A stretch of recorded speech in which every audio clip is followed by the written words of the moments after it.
আসসালামু আলাইকুম প্রিয় ফুটবল ফ্যান্স। ম্যানচেস্টার সিটি ও ম্যানচেস্টার ইউনাইটেডের ফাইনাল ম্যাচে ম্যানচেস্টার ইউনাইটেড জয়লাভ করেছে। ম্যানচেস্টার ইউনাইটেড হয়ে অসাধারণ এক পারফরম্যান্স দিয়েছে লিসান্দ্রো মার্তিনেজ। ফাইনাল ম্যাচে আমরা দেখেছি যে প্রতিপক্ষের ফরোয়ার্ডদের কোনো সুযোগ তৈরি করতে দেয়নি, বেশি করে আর্লিং হল্যান্ডকে সুযোগ দেয়নি, তাকে একেবারে পকেটে ভরে রেখেছিল লিসান্দ্রো মার্তিনেজ। ম্যান সিটির একের পর এক আক্রমণ ঠেকিয়েছে লিসান্দ্রো মার্তিনেজ, যে রাইট সাইডেও খেলতে পারেন, ডিফেন্সিভ মিডফিল্ডার হয়েও খেলতে পারেন, লেফট সাইডেও খেলতে পারেন। একটা প্লেয়ার যখন এত সাইডে খেলতে পারেন তখন একটা কোচের কোনো চিন্তা থাকে না। বেশি করে এরিক টেন হ্যাকের তো নাই, এরিক টেন হ্যাক এর অধীনেই আয়াক্সে খেলেছে লিসান্দ্রো মার্তিনেজ। আয়াক্স থেকে তার জাতীয় দলে ডাক পাওয়া লিসান্দ্রো মার্তিনেজ সবসময় ইনজুরিতে পড়ার একটা দুশ্চিন্তা থাকে।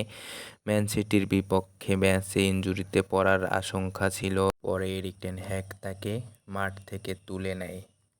এবার আসি আর্জেন্টিনায় লিওনেল স্কালোনি লিসান্দ্রো মার্তিনেজকে যেভাবে আর্জেন্টিনায় খেলাবেন, আমার মনে হয় লিসান্দ্রো মার্তিনেজকে রাইট সাইডেই খেলাবেন, কারণ এখানে যথেষ্ট অপশন আছে। আরেকটা কথা বলবো, আমার মনে হয় লিসান্দ্রো মার্তিনেজকে পুরো সময় মাঠে না খেলিয়ে যখন ডিফেন্সে একটু গুরুত্ব দেওয়া দরকার তখন মাঠে নামানো। ওই যে বললাম ইনজুরিজনিত কারণ।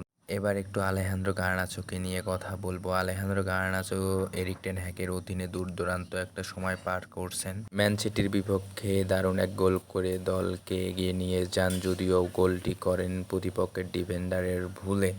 আলেহান্দ্রো গার্নাচো বড় ম্যাচে গোল করার এবিলিটি তার আছে, বড় ম্যাচে ভালো পারফরমেন্স দিতে পারে। ম্যান সিটির বিপক্ষে অসাধারণ একটা গোল করে। আলেহান্দ্রো গার্নাচো এমন একজন খেলোয়াড় যাকে একটু ফাঁকা দিলে সে ওইটা কাজে লাগাতে পারে, প্রতিপক্ষের ডিফেন্ডারদের বোকা বানাতে পারে, তার স্পিডটা কাজে লাগাতে পারে। Eric ten hag attacking football খেলে, যা গার্নাচোর জন্য ভালো, তাকে ফ্রি রয়ে খেলতে পারে। এবার আসি লিওনেল স্কালোনি আলেহান্দ্রো গার্নাচোকে যেভাবে খেলাবেন, আর্জেন্টিনা দলে আলেহান্দ্রো গার্নাচো কতটুকু কাজে লাগতে পারে। আর্জেন্টিনা এমন একটা দল যারা বল সোলো বিল্ড আপ করে গুছিয়ে গাছিয়ে বিপক্ষ দলের ডিফেন্ডারের ফাঁক ফোকর বের করে গোল দেওয়ার চেষ্টা করে।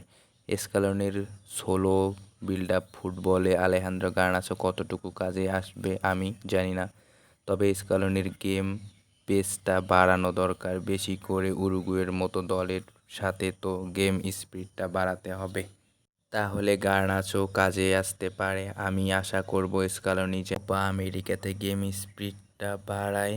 আপনাদের কি মতামত কমেন্টে জানাবেন, লাইক এবং সাবস্ক্রাইব করবেন। সবাই ভালো থাকবেন।